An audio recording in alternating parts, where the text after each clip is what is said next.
Public Sénat, avec le soutien de la Mutuelle nationale territoriale, la Mutuelle des agents des services publics locaux et Adviso Partners, cession, acquisition et transmission d'entreprises, nos territoires ont de la valeur, vous présente le Journal des territoires.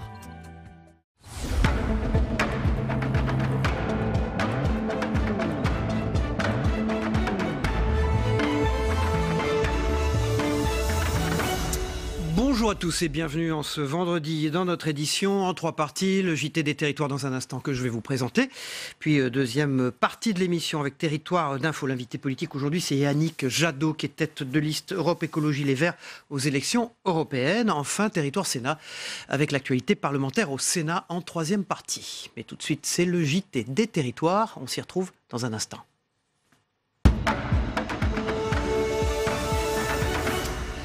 Bonjour à tous, bonjour à ceux qui nous rejoignent. L'on revient pour débuter ce JT sur le cas de cancer pédiatrique à Saint-Pazanne en Loire-Atlantique.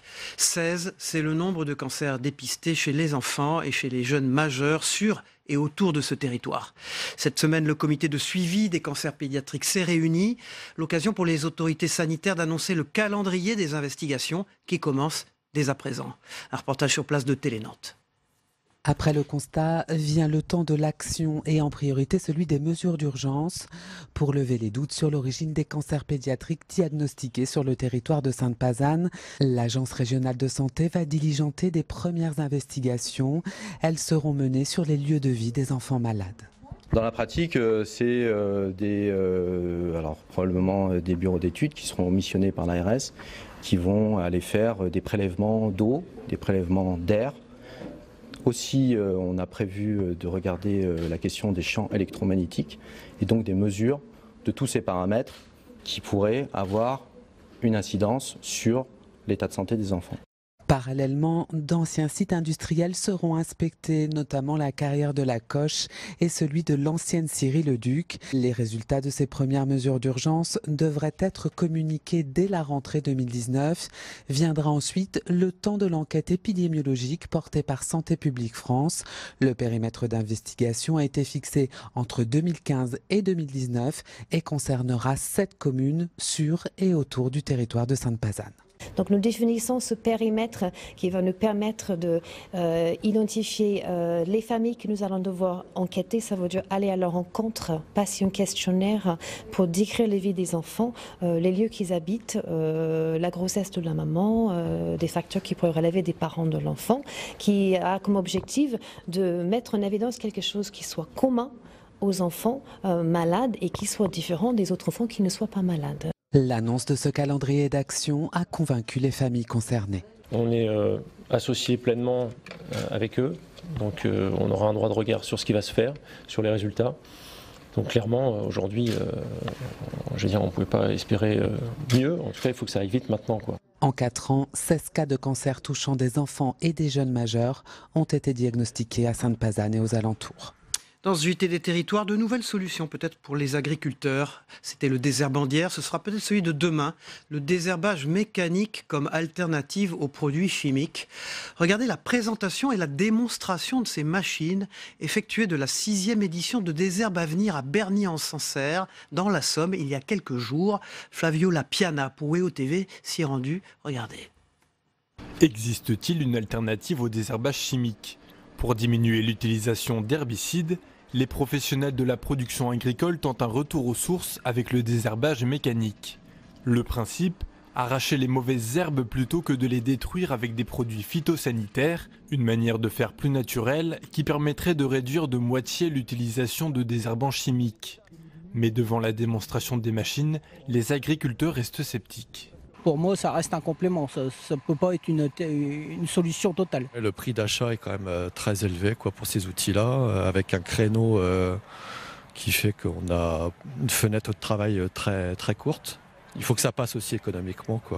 Proposer des alternatives aux touches chimiques, c'est l'objectif de Désherbe Avenir. Une manifestation qui vise à présenter des outils écologiques et innovants dans un contexte où l'utilisation de produits phytosanitaires est de plus en plus décriée. On ne produit pas aujourd'hui comme on produisait à l'après-guerre. Et donc la production agricole évolue sans arrêt. Aujourd'hui, on a eu des solutions apportées très satisfaisante, on va dire, par les produits à usage phytosanitaire.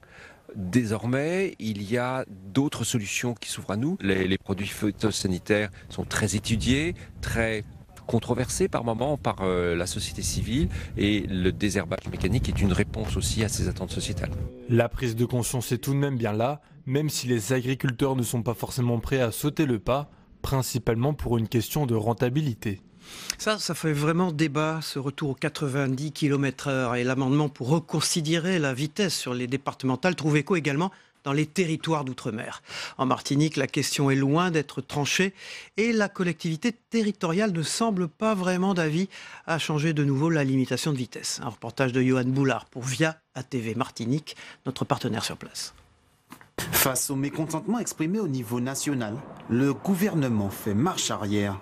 Depuis mi-mai, un amendement déjà présenté en avril permet de régir localement les limitations de vitesse. Tout pouvoir en la matière pour les conseils départementaux, mais selon cet expert, il serait indispensable d'élargir le cercle de la réflexion. Si le gouvernement s'était référé au départ aux professionnels de la route, les auto-écoles, les chauffeurs de taxi, les routiers, tous ces gens qui sont sur la route toute la journée, je suppose que le résultat serait meilleur. Un avis partagé par ce partisan du changement. Il tente de relayer le mouvement parti de l'Hexagone afin que les choses bougent. C'est la lettre type envoyée par l'association 40 millions d'automobilistes que j'ai forwardée au président de région, enfin au président de la CTM. Pour lui, ces décisions concernant la population devraient être prises en la consultant. Ils attendent que ça pète quelque part, que les gens du Sud se réveillent et en aient marre, que les gens du Nord-Atlantique et les Nord-Caraïbes, etc. en aient marre, avant de dire même à la population, bon ben on a entendu, on va essayer de mettre ça à plat sur la table pour essayer de voir quelle solution on a. Il y a absolument aucune étude qui est faite pour savoir quelle est la bonne vitesse à adopter. C'est une brèche ouverte. Et en tout cas une invitation aux élus pour qu'ils prennent enfin leurs responsabilités, quoi. Côté CTM, aucune remise en question de la vitesse n'est envisagée pour le moment. Ma politique, c'est plutôt de mettre des séparateurs partout, dès lors qu'on a la largeur. Vous avez vu qu'entre Rivière-Salée et Sainte-Luce, par tranches successives, nous mettons des séparateurs. Et malheureusement, il y a eu un accident mortel. Au droit de Sainte-Luce, un endroit où nous n'avons pas encore les séparateurs. Notre programme, c'est de poursuivre notre campagne de séparateurs sur la RN5, comme nous l'avons fait sur la RN1. Pour les usagers désireux de faire entendre leur voix, une pétition est d'ores et déjà disponible sur change.org. Vous avez déjà sans doute expérimenté le danger d'être parfois en deux roues en ville. Des feux clignotants ou des positions qui s'activent, ce système lumineux pourrait bien changer la vie des deux roues les plus vulnérables comme les trottinettes ou les vélos. Et c'est un entrepreneur toulousain qui en est à l'origine. Regardez ce reportage de Sébastien Côté pour VIA Grand Paris. Des feux clignotants ou de positions qui s'activent. Ce système lumineux pourrait bien changer la vie des deux roues les plus vulnérables comme les trottinettes ou les vélos. C'est cet entrepreneur toulousain qui a imaginé et conçu le dispositif. Il se compose d'un boîtier électronique en forme de télécommande fixé sur le guidon, d'un harnais et d'une lumière. Il permet d'indiquer aux usagers les changements de direction, mais pas seulement. Vous avez en plus des clignotants, vous avez la possibilité d'allumer un feu de position. Donc ça c'est idéal quand on roule la nuit. Vous avez aussi le feu anti-brouillard en cas de visibilité fortement réduite. Et aussi la possibilité d'allumer un feu de détresse. Tout ça avec 2 boutons. L'objet pourrait bien faire des adeptes, notamment au sein des utilisateurs de trottinettes électriques. Rien qu'à Paris, plus de 15 000 engins sont en circulation et les accidents se multiplient. L'intérêt aussi qu'a le Click Light, c'est de pouvoir garder ses 2 mains bien fixes sur le guidon, alors qu'aujourd'hui, pour signaler ces changements de direction, il faut qu'on utilise sa main.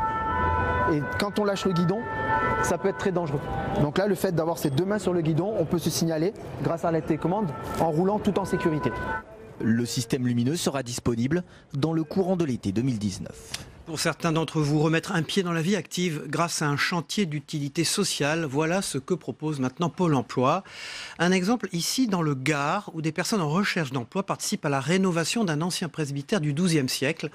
Et au-delà de leur contribution, ils bénéficient d'un suivi d'accompagnateurs sociaux pour retrouver un emploi à plein temps. Mais ce chantier n'est pas un atout seulement pour ces chômeurs, il l'est également pour les communes. Explication d'Anne-Sophie Pellegrini pour Via Occitanie, regardez. Allez. Il faut que je prenne une pierre pour aller pour voir si on arrive à la placer là-bas. Dernière pierre à l'édifice après un chantier de 2 mois. Pourtant, Catherine et ses 10 collègues ne sont pas maçons de formation. Tu te mets sur le tasseau là. Moi, je suis auxiliaire de vie à la base. Toute ma vie, je me suis occupé des personnes âgées, puis j'aime ça. Après 2 ans de chômage, Catherine a intégré ce chantier d'utilité sociale via Pôle emploi. Ici, chacun a son histoire. J'ai fait 4-5 ans d'apprentissage dans un IME et après, pas plus, je suis resté, on va dire, un peu à rien faire, quoi. J'étais au Soudan et je travaillais dans l'agriculture et dans la broderie aussi. Comme je suis venu en France, c'est le premier métier que j'ai travaillé dans le bâtiment. Ça m'apporte énormément dans la tête, on oublie tout quand on est au travail. Noureddine et ses collègues travaillent à mi-temps au SMIC. Ils sont suivis par des accompagnateurs sociaux pour retrouver un travail à temps plein. Mais ce chantier n'est pas un atout seulement pour ces personnes en recherche d'emploi. Nous, on ne paye que les matériaux. La main-d'œuvre, pour nous, elle est complètement gratuite. Cette remise en état du patrimoine des 44 communes du Gard rhodanien est financée par l'État, le département et la communauté d'agglomération. Nous, après, avec toutes les mairies de l'agglomération, on choisit quel projet autour de la maçonnerie des espaces verts, mais malgré tout très différents, avec des projets qui sont d'une commune à une autre, du Lavoir, de l'Abribus, du Muret, qui se voient, qui est joli. C'est pour ça que je dis que c'est vraiment une opération gagnant-gagnant. Dans quelques jours, cet ancien presbytère du XIIe siècle deviendra la salle polyvalente du village de Sabran. Et dimanche, le bureau de vote pour les élections européennes. Voilà, on poursuit ce JT des territoires avec la une de la presse quotidienne régionale dans un instant. À tout de suite.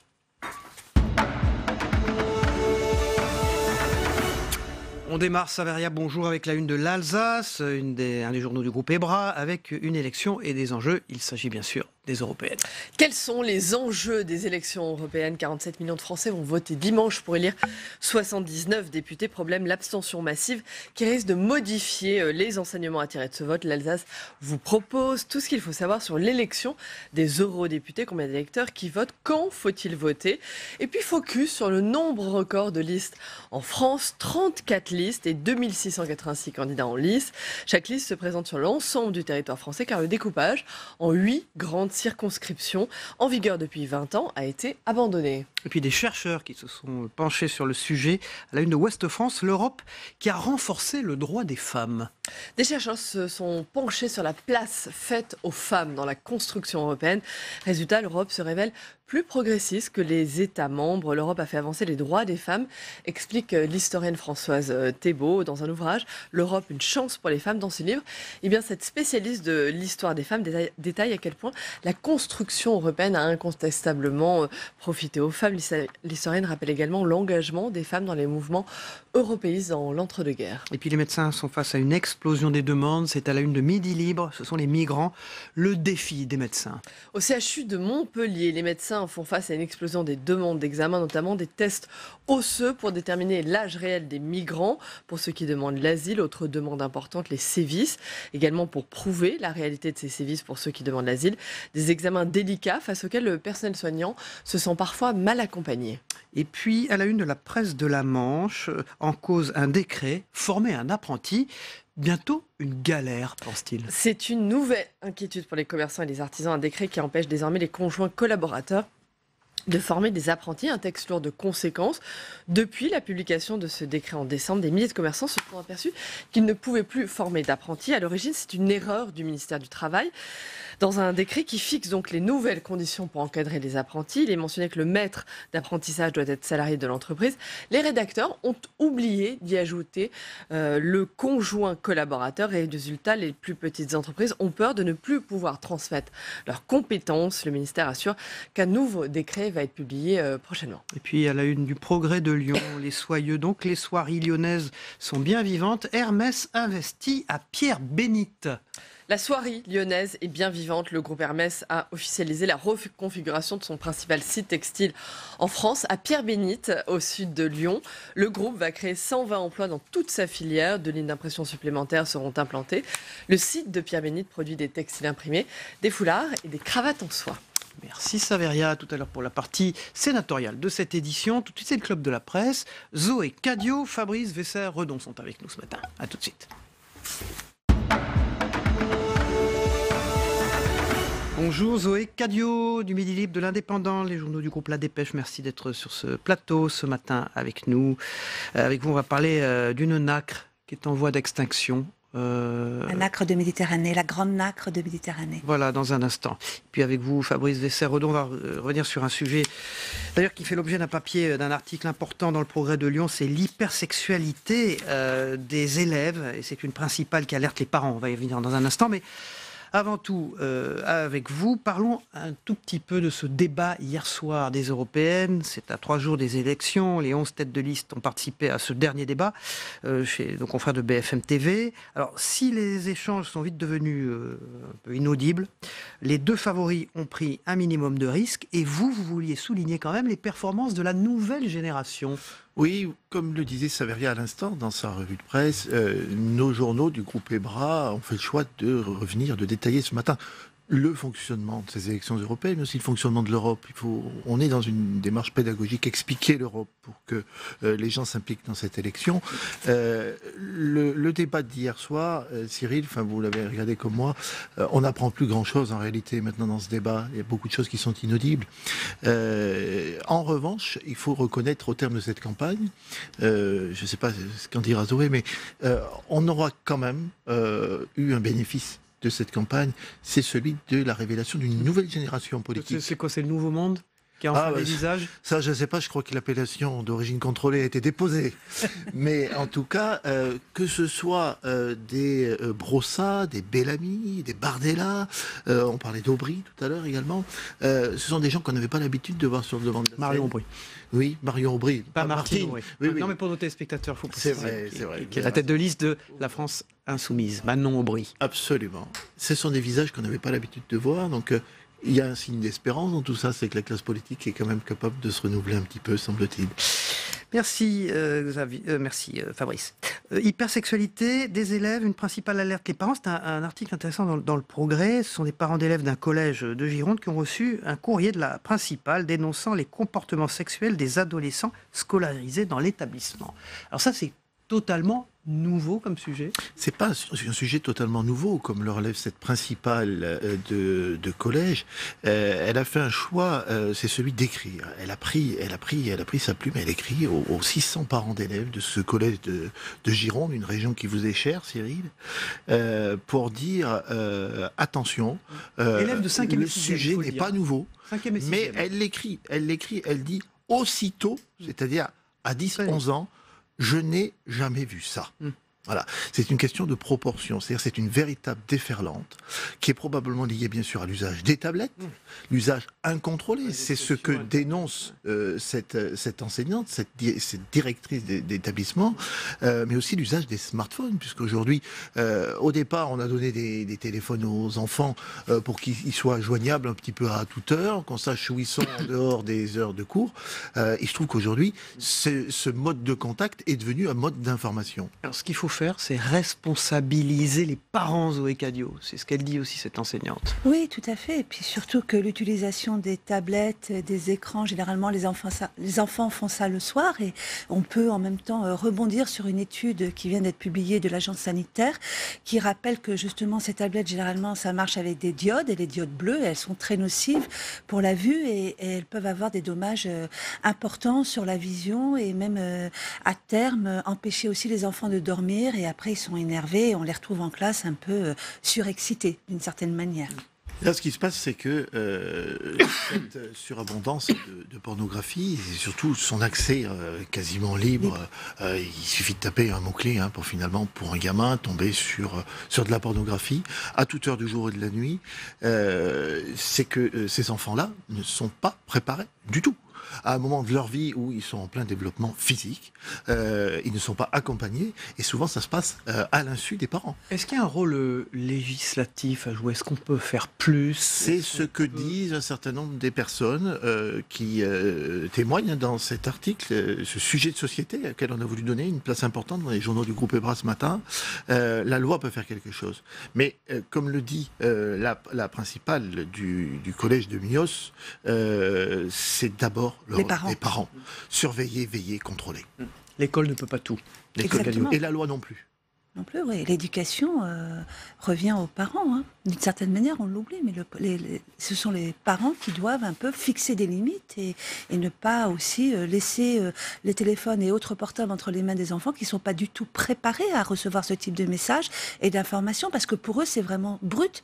Et de nombreuses études révèlent que cette approche de la sexualité les fausse un peu complètement aussi dans les rapports après entre hommes et femmes.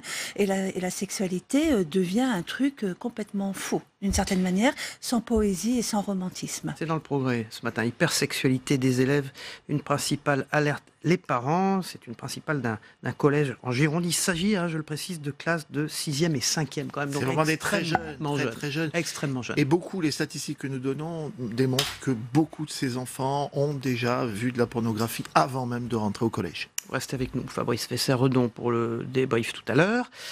La grande nacre de Méditerranée, Zoé Cadio, c'est dans Midi Libre, proche de l'extinction à cause d'une bactérie. Exactement. Alors, la grande nacre de Méditerranée, je ne suis pas tout à fait sûre que nos téléspectateurs savent ce que c'est. On va dire, c'est le deuxième plus gros mollusque bivalve, juste derrière le bénitier vivant. Et il faut savoir que ça fait à peu près 90 cm. Alors, on constate effectivement... On voit une image pendant que vous en parlez. On constate en effet que depuis un certain temps, on a des taux de mortalité énormes, entre 60 et 100%.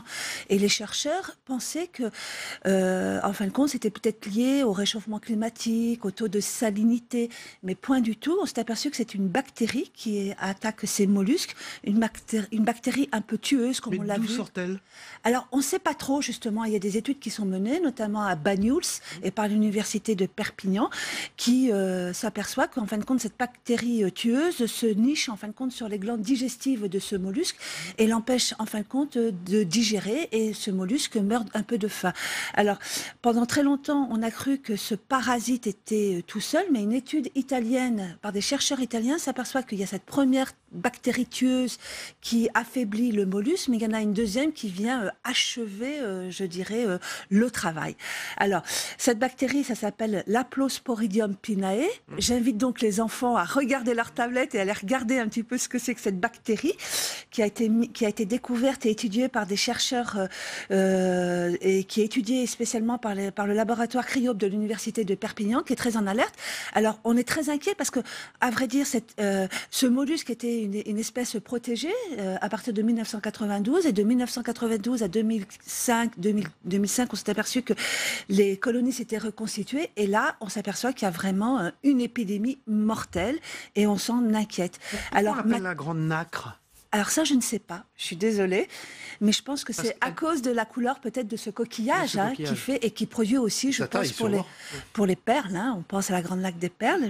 Peut-être que je dis une bêtise, mais c'est comme ça. Et puis, je voulais aussi vous dire que, en même temps, on a beaucoup parlé des algues tueuses ou des algues vertes, mais il ne faut pas oublier qu'en dessous de ce qu'on ne voit pas, il y a tout un monde vivant, et ce monde vivant est menacé par des bactéries, mais aussi par la main de l'homme.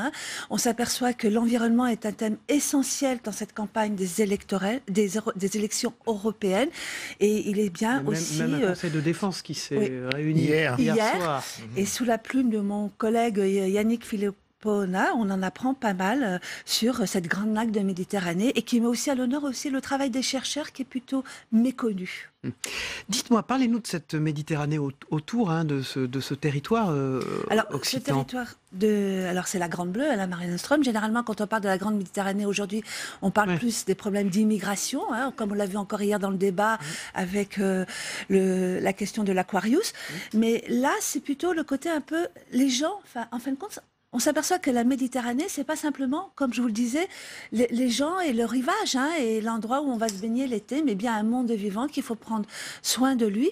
Et puis, ce qui est important aussi avec cette grande lac de Méditerranée, c'est que c'est pas simplement la France, les côtes françaises.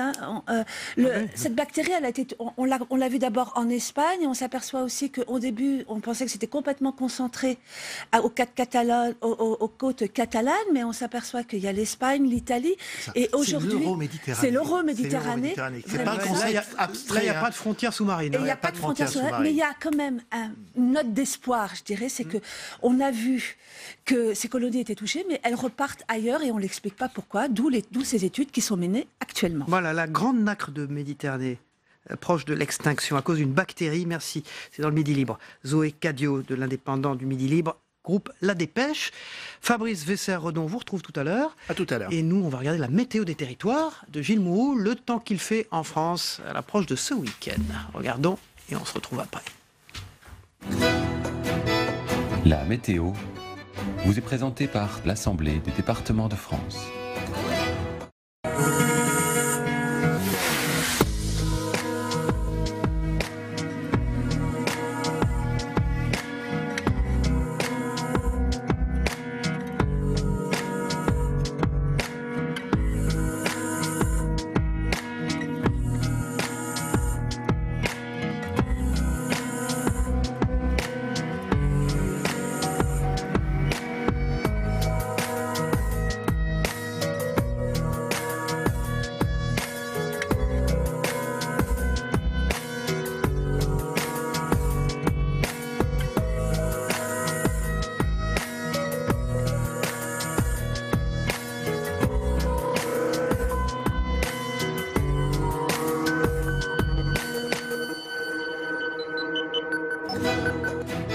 C'était la météo avec l'Assemblée des départements de France.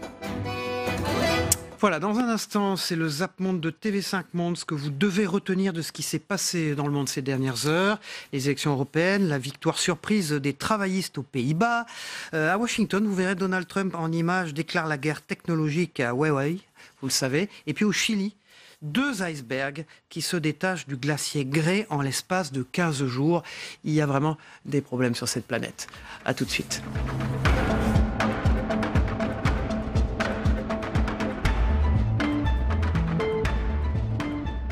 Public Sénat, avec le soutien de la Mutuelle nationale territoriale, la Mutuelle des agents des services publics locaux et Adviso Partners, cession, acquisition et transmission d'entreprises, nos territoires ont de la valeur, vous ont présenté le Journal des territoires.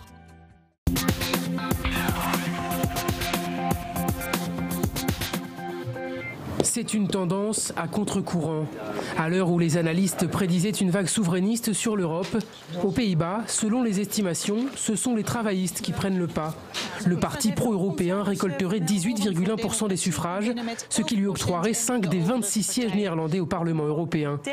En visite à Barcelone, la figure de proue du mouvement, qui brigue la présidence de la Commission européenne, espère que l'élan se reproduira.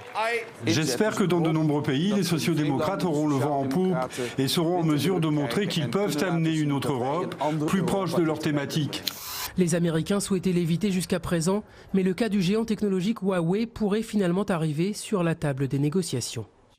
Huawei est quelque chose de très dangereux quand vous regardez ce qu'ils ont fait d'un point de vue de la sécurité, d'un point de vue militaire, très dangereux. Mais il est possible que Huawei soit inclus dans un accord commercial. Estimant en effet que les équipementiers chinois représentent une menace, il y a quelques jours, Donald Trump a donné 3 mois aux entreprises américaines pour interrompre les échanges. Mais peu avant son intervention, ce jeudi, les officiels chinois venaient justement d'envoyer un message. Côté chinois, la porte du dialogue est grande ouverte, mais les consultations doivent être constructives et sincères. C'est une immensité qui paraît indestructible. 12 000 km², un champ de glace situé dans le sud de l'Amérique latine, entre Chili et Argentine, au bout de la cordillère des Andes. Le plus grand glacier de l'hémisphère sud, à l'extérieur de la zone antarctique. Dans sa partie sud, en pleine Patagonie chilienne, cet énorme glacier est actuellement en train de se casser en deux. Une fragmentation révélée aujourd'hui, qui a été constatée en mars dernier, au cours d'une expédition scientifique destinée à faire le point sur les glaciers. Sensible et à l'écoute, Sting l'est aussi lorsqu'il s'agit de s'engager et de se battre pour les grands enjeux de notre société, notamment pour la cause écologique. Le principal problème auquel nous sommes confrontés à l'échelle de la planète, c'est le changement climatique. Et il ne peut être combattu que si l'on reste unis, avec une politique globale. Un pays tout seul ne peut rien faire. Ce sont aux gouvernements d'agir.